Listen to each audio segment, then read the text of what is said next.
Salut à tous, on se retrouve pour l'épisode 3675 du Zap Image. On commence aujourd'hui en ce jeudi 4 juin avec des anniversaires. Et on commence aujourd'hui avec celui de l'attaquant d'Arsenal Victor Gyökeres. L'attaquant suédois fête aujourd'hui ses 28 ans. Également Kubo, l'ailier droit japonais de l'équipe de la Real Sociedad, il fête aujourd'hui ses 25 ans.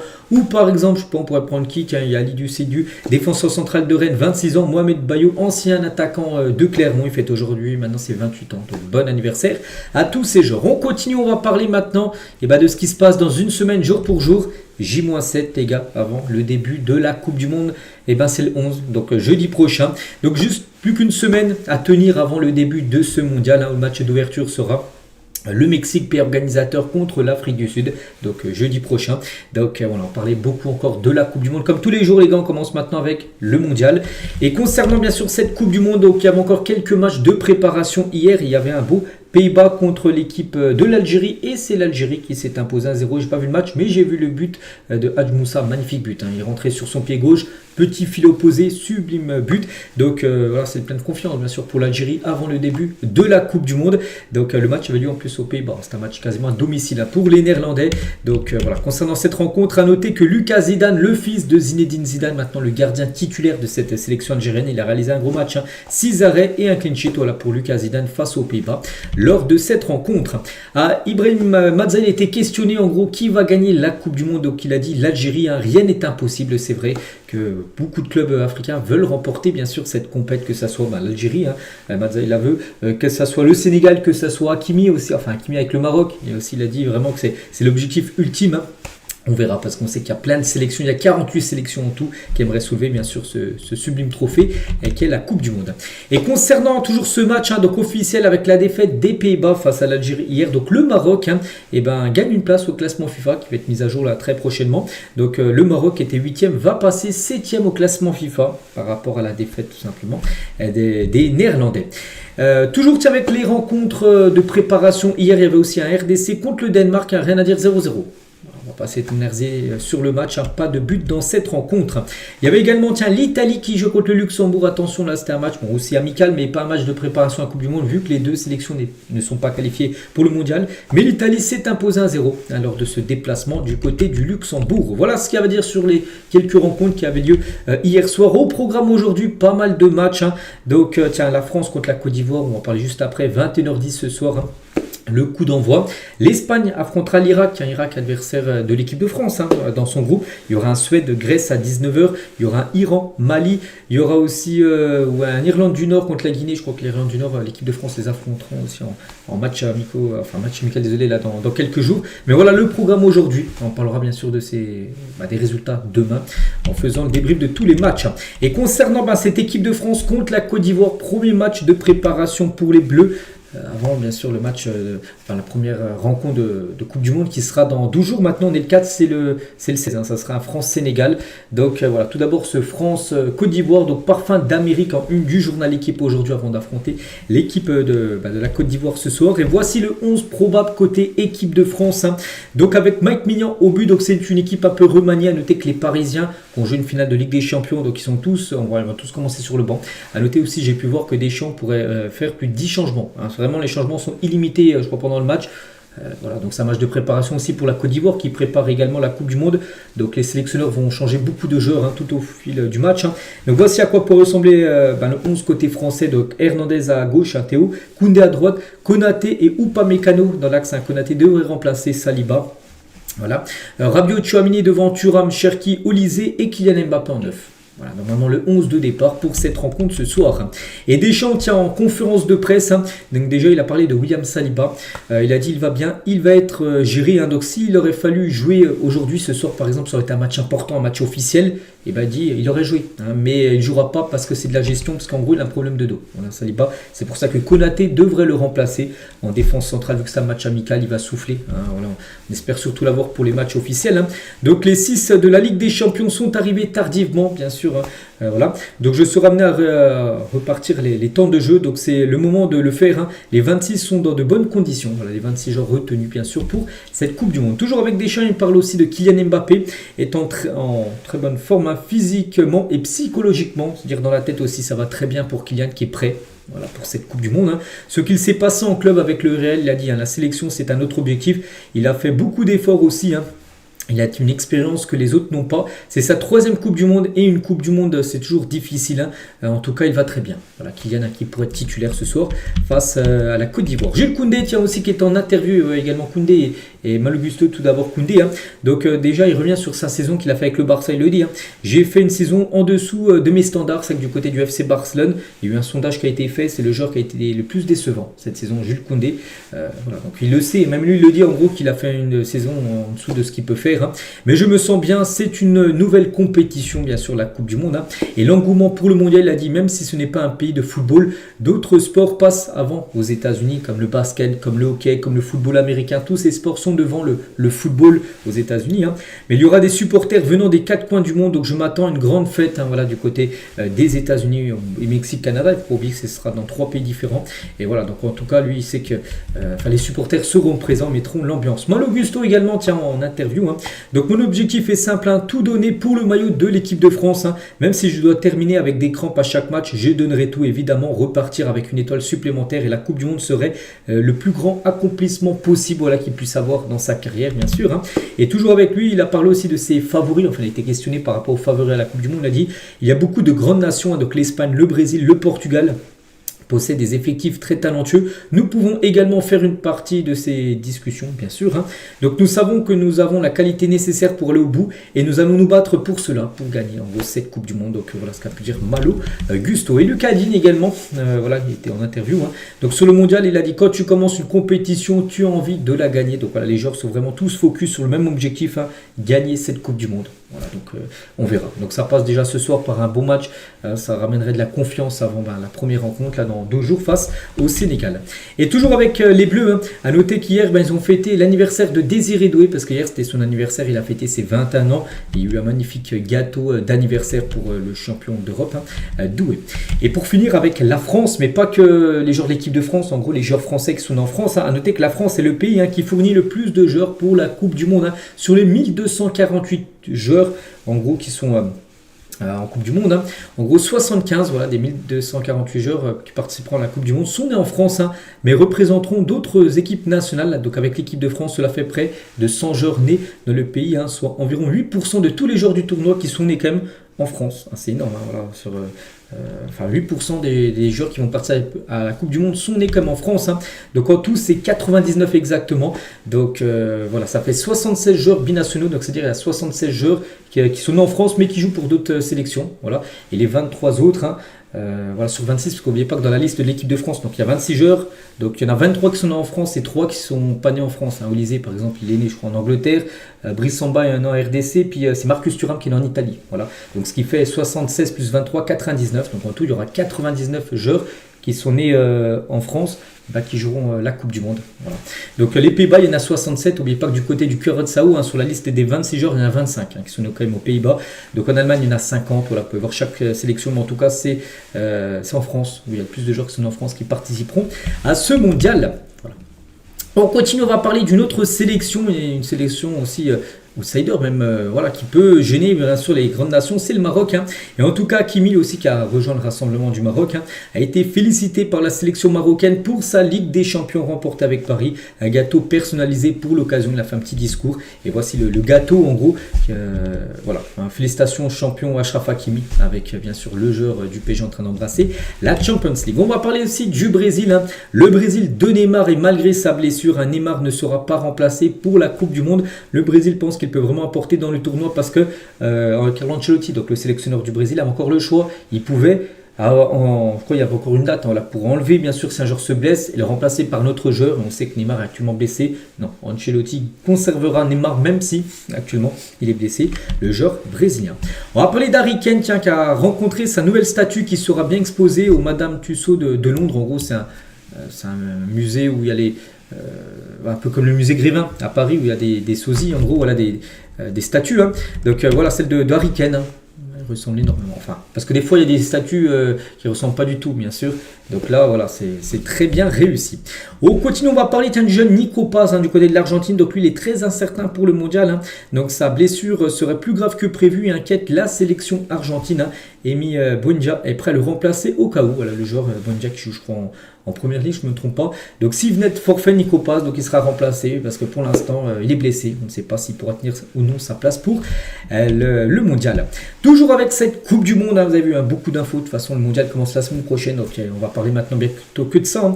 Et officiel, changement de dernière minute. Les supporters ne pourront pas porter leur bouteille d'eau à la Coupe du Monde. Voilà, c'est officiel.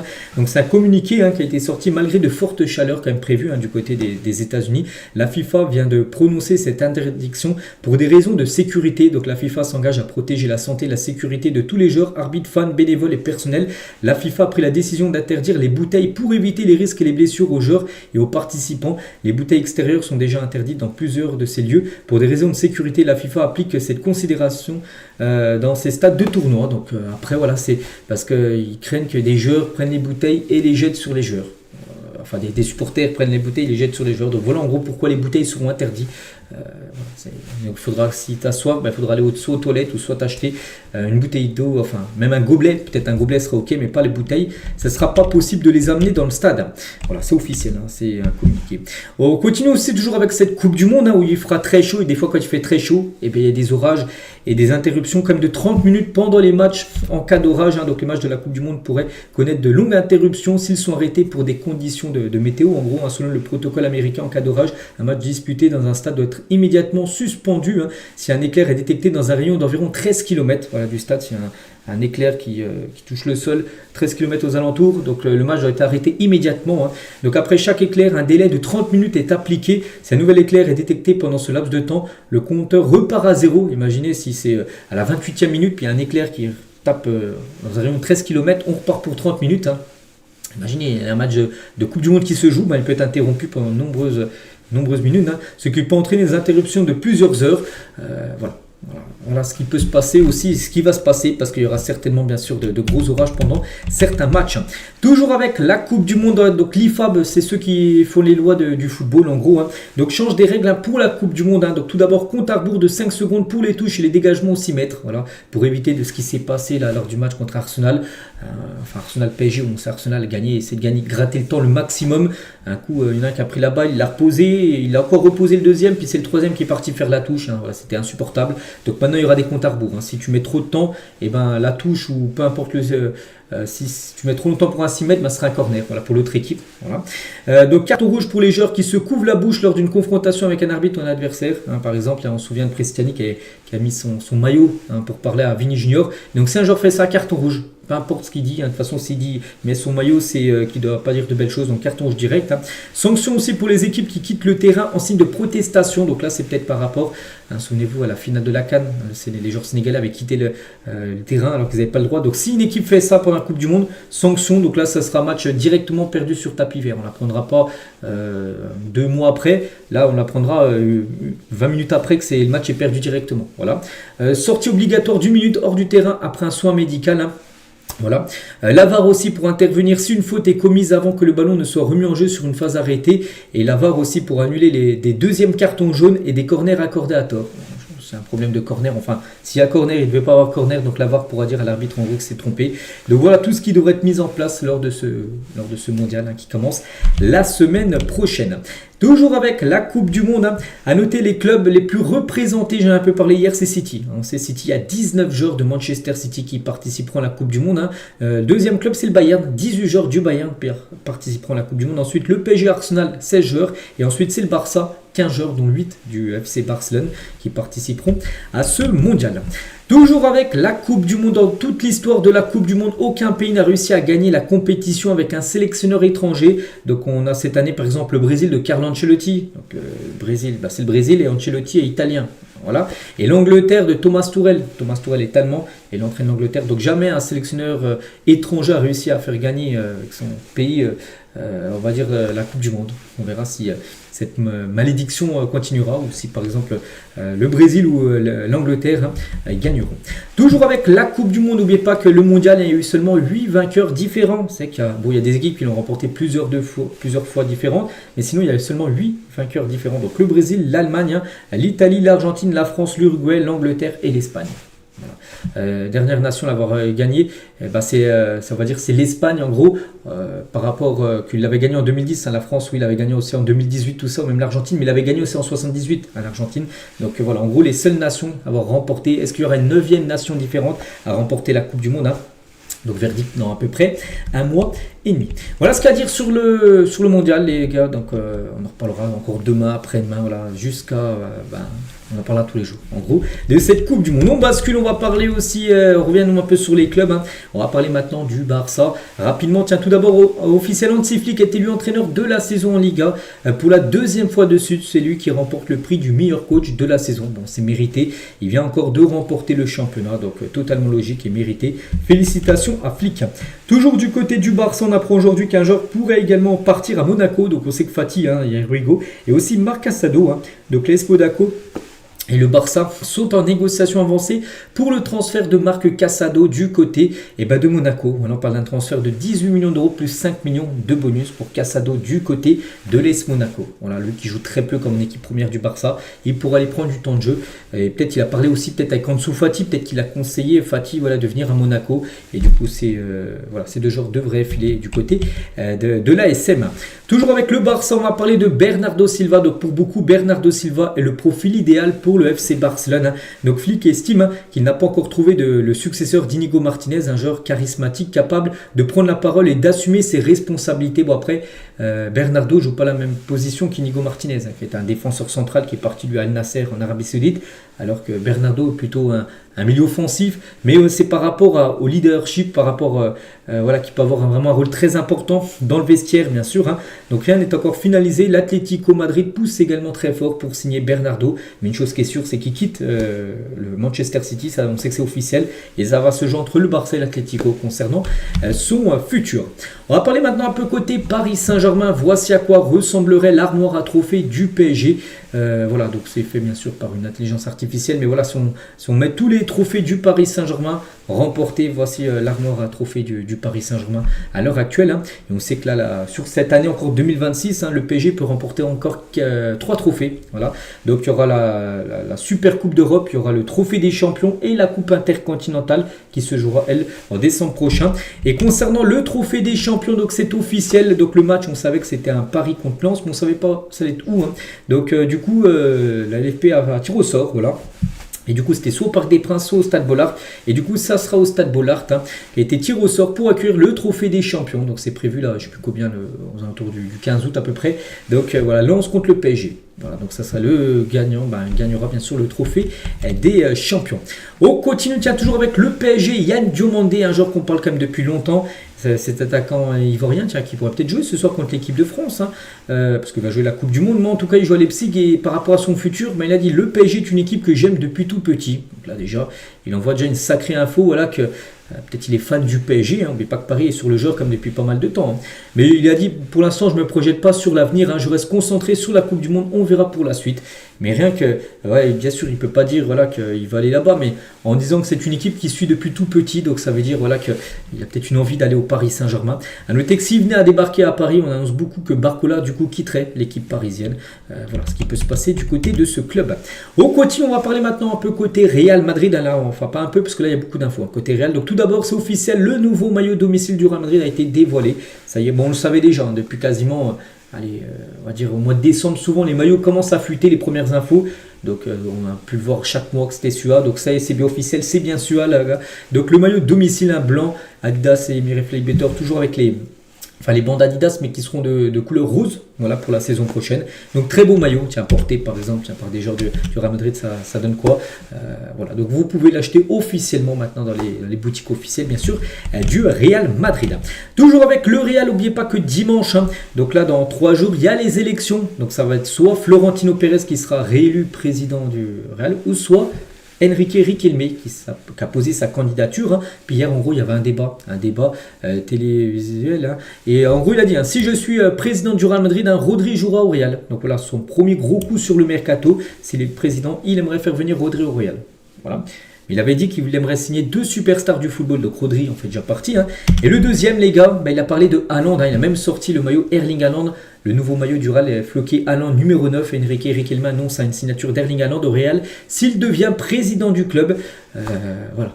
Donc là, il envoie quand même du rêve, hein, bien sûr, aux supporters du Real. Donc si je suis président, donc dimanche prochain, voilà, c'est Haaland viendra au Real. Voilà. Donc il dit en gros hein, qu'il a un accord verbal avec Haaland et le père d'Haaland. Hein. Ça c'est conclu samedi dernier à Marbella, hein, en Espagne. Hein. L'attaquant a une clause en Espagne. Voilà pour le Real Madrid, le Barça et l'Atlético. Ça c'est qu'on a toujours vu que Haaland avait une clause pour rejoindre la Liga. Voilà, donc on se dit si va en Liga, ce sera dans un de ces 3 clubs-là. Surtout, ça devrait se jouer entre le Barça et le Real. Mais voilà, en tout cas, Enrique Riquelme annonce Haaland du côté du club, hein, si venait président. Mais attention, hein, parce que le père de Haaland, bien sûr, hein, donc, lui, il dit en gros qu'il a un accord avec le père d'Haaland, mais le père d'Haaland a réagi. Hein, et tout cela est très divertissant, mais c'est pas vrai. Nous souhaitons bonne chance aux 2 candidats aux élections du Real Madrid, donc le père d'Erling Haaland, donc Alfie Haaland, hein, et son agent Rafaela Pimenta, démente une signature du Norvégien à Madrid, si Enrique devient président. Donc, ils disent en gros qu'il n'y a aucun accord, voilà, que tout ça c'est faux. Enfin, c'est ce qu'ils ont dit, hein, parce que c'est du bluff ou pas. Peut-être lui, les gars, il a envoyé du rêve, comme je dis, aux supporters du Real pour être élu. Comme ça, les supporters du Real se disent tiens, voilà, s'il est président, ils vont ramener Haaland, donc c'est exceptionnel, donc on va voter pour lui. Et en gros, non, ça a été démenti voilà, par l'agent d'Haaland et par rapport à son père. Voilà ce qu'on a pu entendre. Hein. Donc on verra s'ils pourront venir ou pas, bien sûr, ces deux-là.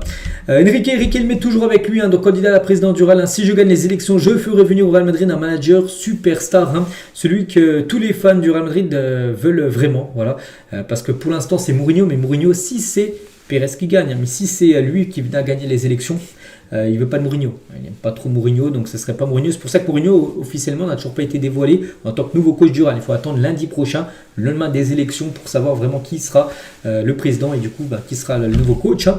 Et en tout cas, donc là, on a parlé d'Enrique Riquelme. Et là, cette fois-ci, on va parler de Florentino Pérez, qui était également en débat. Hein. Voilà, voter Florentino 2026, hein, voilà, pour l'histoire, en gros. Et Pérez tease l'arrivée de José Mourinho en cas de réélection en tant que président du Real, parce qu'il a sorti une petite vidéo, Florentino Pérez, donc voter pour lui, tout ça. Puis dans sa vidéo, il y a Mourinho. Alors que Mourinho, pour l'instant, il n'y a encore rien d'officiel, comme j'ai dit. Hein. Mais voilà, en gros, il dit que s'il est président, Mourinho, c'est OK. Hein, il sera là. Bon, on sait déjà depuis quelques temps, mais il faut attendre voir s'il gagne ou pas les élections.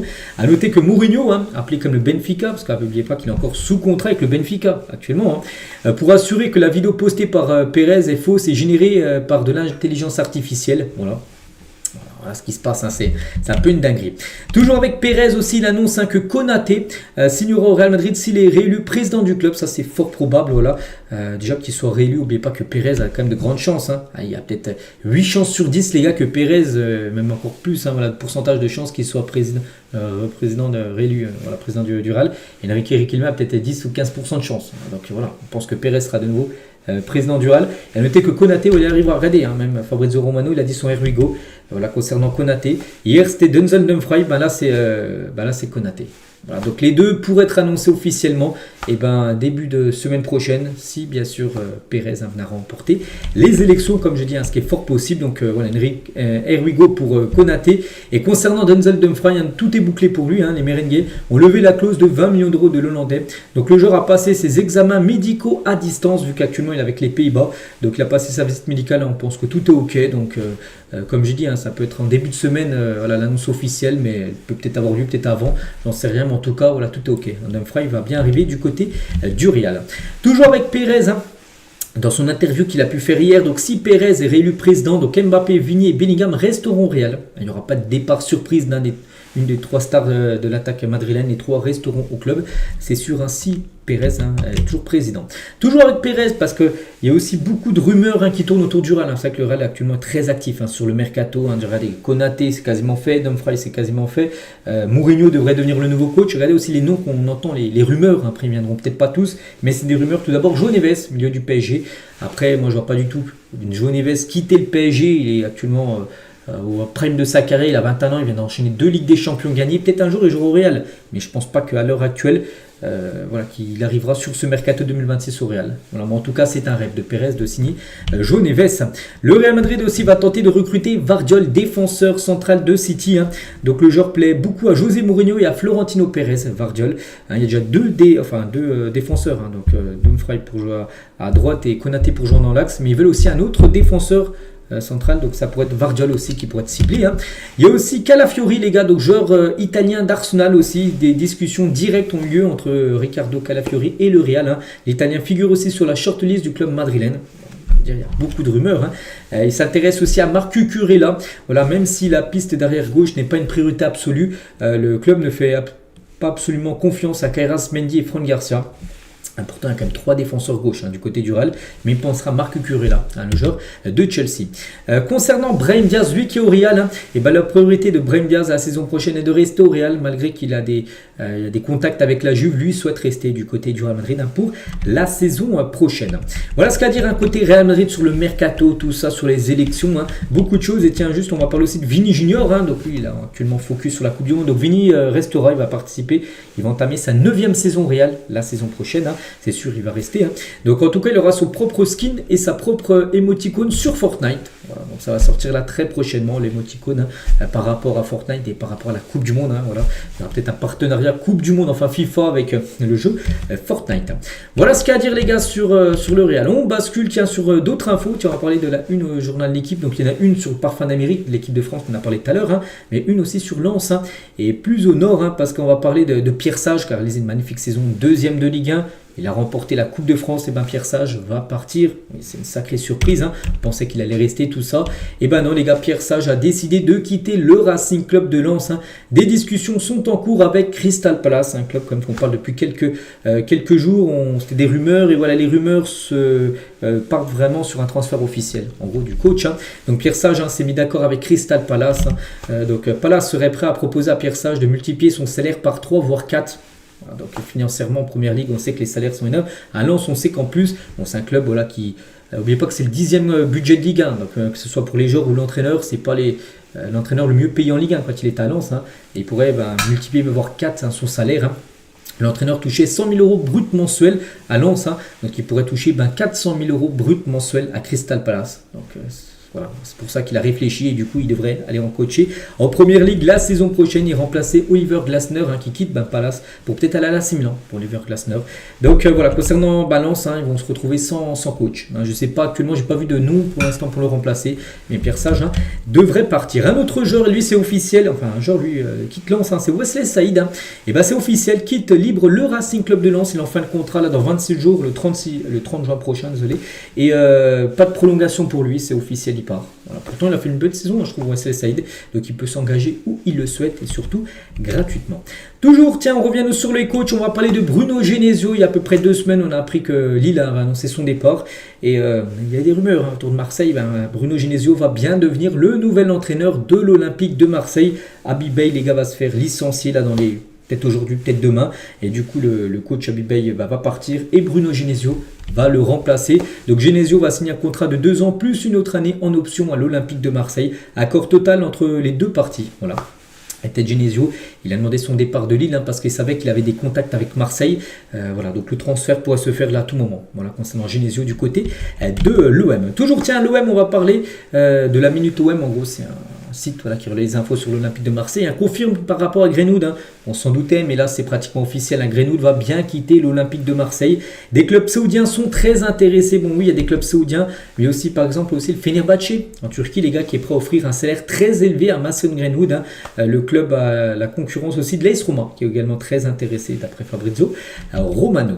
Toujours avec l'Olympique de Marseille, voici à quoi ressemblera l'ensemble extérieur de l'OM la saison prochaine. Donc, le maillot domicile a déjà été dévoilé, donc maillot blanc comme d'habitude, et un peu un col qui sera un peu de couleur jaune et bleu. Voilà le col et le bout des manches. Donc le maillot extérieur devrait être comme ça. C'est pas encore officiel, mais devrait être dévoilé là, je sais pas, dans les prochains jours. De toute façon, il n'y a pas de match là pour Marseille pendant encore 2 mois, vu que c'est la trêve. Mais en tout cas, voilà, le maillot extérieur devrait être celui-là pour l'équipe olympienne. On continue avec d'autres infos mercato. Tiens, Dusan Vlahovic à la Juventus Turin, d'après Di Marzio, il souhaite quitter la Juventus Turin. Vlahovic. Aucun accord n'a été trouvé pour une prolongation de contrat avec le club turinois. Donc l'attaquant serbe sera libre là fin du mois. En gros, le 1er juillet prochain, il pourra s'engager où il le souhaite et surtout gratuitement. Et la Juve, du coup, pour remplacer Vlahovic, a entamé des contacts avec l'entourage d'Alexander Sørloth, l'attaquant norvégien de l'Atlético qui pourrait partir. Par rapport à son temps de jeu qui est quand même faible. Et derrière Alvarez, Alvarez on sait qu'aussi il pourrait partir. Mais en tout cas, Sørloth, les gars, est pisté par la Juve pour remplacer Vlahovic. Manchester United prépare une offre pour Matheus Fernandes, un joueur de West Ham, joueur qui partira. Parce que West Ham est relégué en deuxième division, c'est officiel. Et on ne pense pas qu'il va vouloir rejouer en Championship saison prochaine. Donc Matheus Fernandes, les gars, pourrait débarquer à Manchester. À noter que West Ham attend quand même 93 millions d'euros. C'est une somme énorme. Voilà, en tout cas, Manchester le veut. Manchester City, cette fois-ci, soumis, c'est une première offre à Nottingham Forest pour Elliot Anderson. Joueur, on sait qu'il va quitter, bien sûr, Nottingham. Donc, offre refusée. Les discussions se poursuivent entre les deux clubs. Peut-être qu'il n'y a pas eu assez d'argent proposé. À noter que Nottingham attend plus de 100 millions d'euros pour lâcher Elliot Anderson. Et on finit juste aujourd'hui, les gars, avec Virgil van Dijk, un tir indirectement sur Fabrizio Romano. Fabrizio Romano, on sait que c'est une valeur sûre sur le mercato, avec son meilleur Hugo, tout ça. Donc, il a dit, je suis sorti de l'avion samedi après-midi et là je vois la nouvelle Arne Slot n'est plus l'entraîneur de Liverpool, il ne savait même pas, il l'a appris grâce à Fabrizio Romano. Il a dit je n'étais même pas au courant. Nous vivons désormais dans un monde où chaque journaliste veut être le premier sur l'info. Voilà, il en tire le bénéfice, c'est la réalité. Voilà, en gros. Il aurait préféré lui peut-être l'apprendre, je sais pas, de la part de Liverpool, directement, qui lui a envoyé un message, je sais pas, comme ça, ou peut-être Arne Slot qui lui a envoyé un message, vu que c'est quand même le capitaine Arne Slot, de Van Dijk de Arne Slot, mais non, il l'a appris de Fabrizio Romano, et voilà, il n'a pas mentionné directement Fabrizio Romano, mais il tire indirectement sur lui, parce qu'on sait que c'est quand même le gars le plus sûr, le plus fiable sur le mercato. Donc voilà ce qu'a pu dire Van Dijk sur Fabrizio Romano. Donc voilà ce qu'il y a à dire également aujourd'hui. J'espère que ça vous a plu. On se retrouve nous demain vendredi. On parlera des matchs sur le France-Côte d'Ivoire. Il y a aussi d'autres rencontres au programme. On fera encore le point sur toutes les autres infos sur la Coupe du Monde. Et moi je vous souhaite une très bonne journée et à demain.